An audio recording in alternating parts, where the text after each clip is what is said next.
이재명 떨고 있다죠. 왜냐하면 이화영 재판에서 9년 6개월이 나온 걸로 1차 쇼크를 받았는데 네. 사실 이 김성태 재판의 경우에서도 거기서 판사가 인정한 부분이 바로 이재명의 목줄을 잴 수 있는 어떤 팩트가 나왔다. 지금 이게 지금 저 그렇습니다. 기자들 취재로 판결문이 이제 판결 된 다음에 쫙 뿌려지는 게 아니라 다 이제 취재를 해서 이제 보여지잖아요. 그렇습니다. 판결문이 이제 드디어 나왔습니다. 네. 지난주 그 김성태 재판부에서 네. 그 결국에는 방북 살해검이라는 성격이 네. 명확해졌습니다. 맞습니다. 지금 김성태 같은 경우에는 2년 6개월을 받았거든요. 네. 그 외국한 거래법 위반. 네. 이 외국한 거래법 위반은 뭐냐면은 하여튼 국내에서 돈을 불법적으로 반출해가지고 네네. 대북 제재 대상인 북한의 조선 노동당에다 준 거예요. 예. 그 돈 준 것 중에서 300만 달러가 우리는 이제 500만 달러 더하기 300만 달러, 300만 달러가 방북 대가다 이렇게 하고 있는데 그중 200만 달러는 확실하게 조선 노동당 같다. 그게 2년 6개월이 나온 겁니다. 이게요. 그 이화영 재판하고 다른 점은 이화영 재판에서는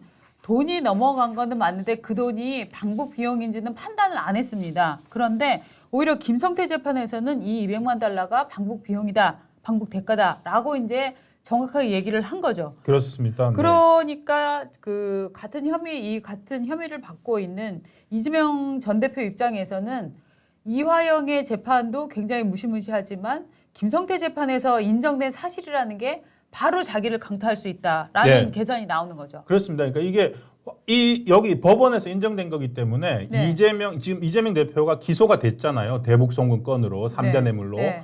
이 재판에서 북한의 돈 관계 인정이 됐으니까 네. 이게 증거거든요. 네. 그러니까 돈 준 사람 김성태 그리고 돈 받은 사람 네. 이화영 네. 양쪽이 딱 악의가 맞아요. 예. 그거 맞았는데 그러면 이 돈의 성격이 뭐냐? 목적성이 뭐냐? 방북 대가다라고 맞습니다. 판결문에 나와 있고 맞습니다. 바로 그 근거가 경기도에서 발견된 2019년 12월 13일자 경기도 내부 문건입니다. 네. 그래서 경기지사 방북 초청 관련 이미 3차례 요청이 있었음을 잘 알고 있으며 네. 이건 북한 측이 잘 알고 있으며 예. 그 필요에 대해 이 대목이 중요합니다. 경기도 공문에 이 말이 나옵니다. 그 필요에 대해 북한 중앙에서 적극 검토하겠다는 내용이 담겨 있다는 거예요. 맞습니다. 북한 중앙이 뭘까요? 북한 주가. 북한 중앙 노동당이죠. 그렇죠. 그렇죠. 이거는 정말로 방북 관련했고 예. 이러한 공문이 오고 간 다음에 돈이 갔다는 겁니다. 맞습니다. 그래서 요 대목은 정말로 같은 재판에 얽혀 있는 사람 입장에서는 뭐야? 얘가 지금 이걸로 지금 인정이 됐으면 나는 이라는 의문이 자연스럽게 네. 들어올 수밖에 없는 그런 문구였던 것 같아요. 그래서 이것 때문에 정말로 일종의 뭐 탄핵 국면, 그다음에 검사들 뭐 탄핵 이런 것들이 정말 더더욱 재촉할 수밖에 없는 그런 상황인 그렇습니다. 거예요. 그러니까 이게 이슈가 되어야 되는데요. 네. 어마어마한 증거가 그동안에 뭐 술자리로 회유했다. 네. 뭐 국정원 문건에도 있는 거를 뭐 채택하지 않았다. 예. 그거 다 헛소리였다는 게 재판 판결문에 나오거든요. 그런데 문제는 뭐냐면 같은 수원 지법에서는 또 한쪽에서는 이거는 저기 방북 비용입니다 이렇게 판결을 내리고 있는데 또 한쪽에서는 네. 야 이거 이렇게 놔둬도 돼 하는 일들이 또 벌어지고 있습니다. 뭐냐면은 신명섭이라는 전 경기도 평화협력국장 네. 이 사람이 지난 6월 3일 날 국회에 나와서 김문수 민주당 의원하고 기자회견을 했습니다. 뭐라고 얘기를 했냐면은 쌍방울 대북 송금 관련 수사는 조작이 되었다. 뭐라고 얘기했냐면은 네. 검찰로부터 나도 허위 진술을 강요받았다. 검찰이 허위 진술을 해주면 나를 빨리 보석으로 주도록 하겠다고 얘기를 했다. 네. 야 검찰이 그 정도는 할 수 있어라고 나를 회유를 했다 이렇게 주장을 했어요. 예. 이 상태 자체가 보석 허가를 받아서 나온 사람의 주장입니다.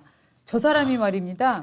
지금 예. 혐의점을 몇 개 어떤 내용으로 지금 혐의를 받고 있느냐면은 2019년 3월 이화영과 공모해 북한 산림복구라는 허위 목적으로 북한 묘목 지원 사업을 추진하게 했고요. 예. 그걸 추진하기 위해서 이제 공무원들한테 부당한 지시를 한 거죠. 예.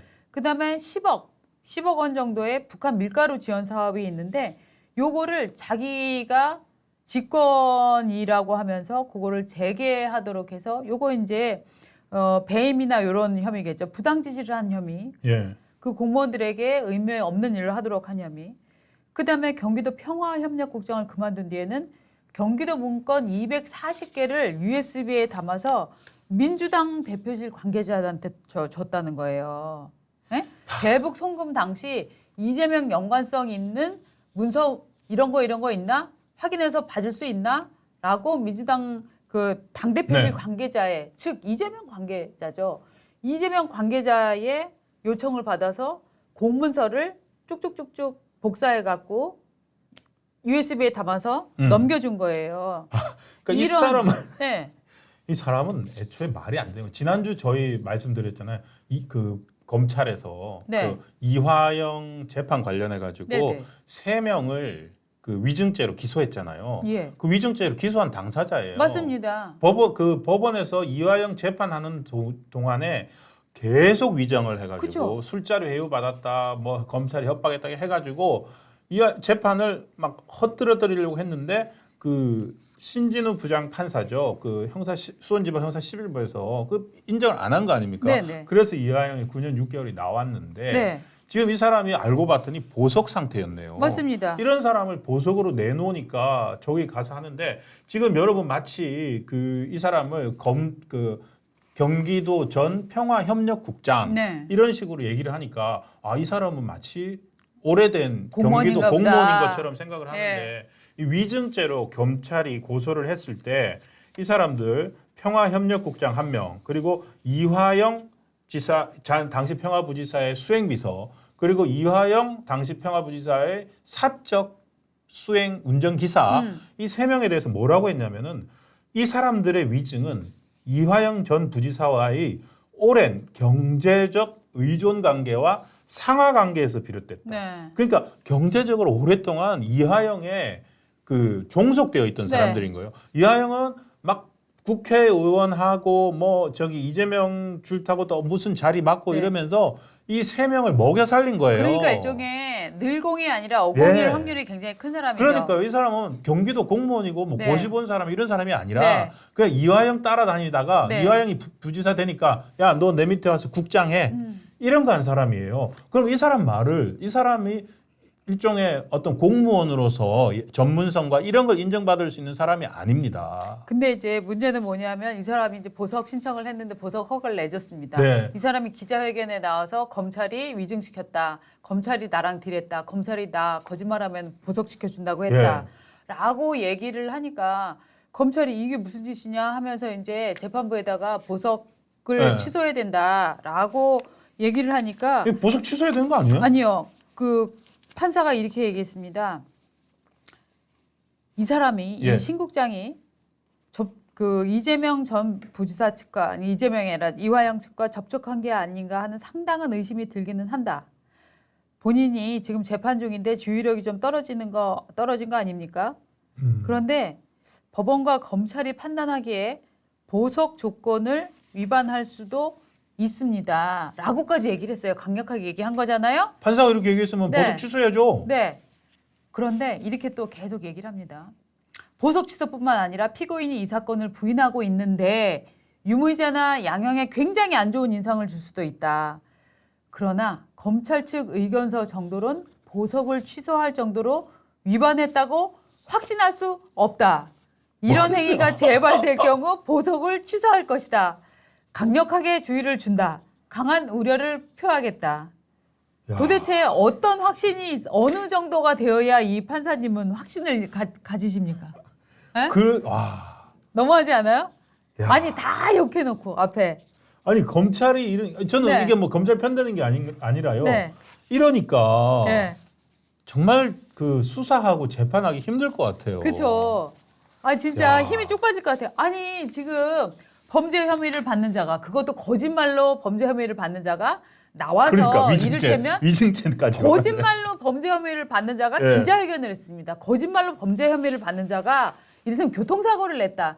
이것 때문에 보석을 저는 취소해서는 안 된다고 생각을 합니다. 전혀 다른 성질의 일이니까. 네. 그런데 거짓말로 재판을 받는 자가 나와서 또 일종의 검찰은 허위 주장이라고 주장하는 또 허위 주장 논란이 있는 주장을 하고 있는데 이거는 그냥 가만 놔둔다?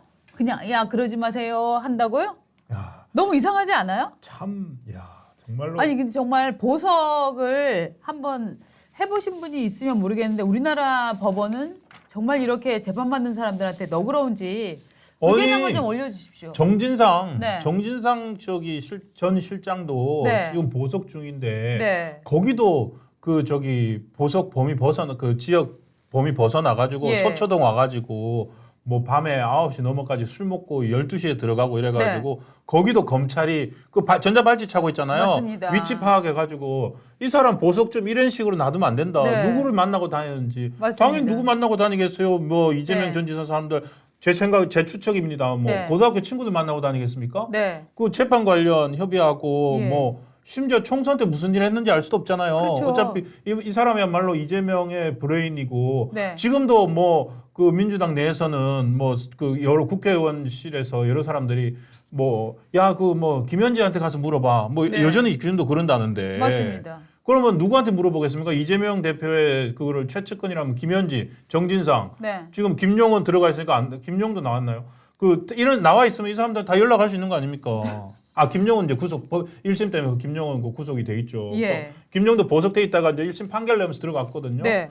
그러니까 정진상 나와 있고 그러니까 누구한테 뭘 하겠습니까? 진짜 이렇게 밖에 나와서 서로 연락하거나 조직을 어떤 행위들을 조직해내는 거 특히나 혐의 사실과 굉장히 관련성 있는 그러니까 아니 진짜 이 사람이 거짓말로 재판하다가 나와서 음주운전한 게 아니잖아요. 이거는 정말 기자회견을 하고 또 다른 허위 주장을 하고 있는 것처럼 보이는데 이거를 놔둔다? 이거를 그냥 보석을 유지한다?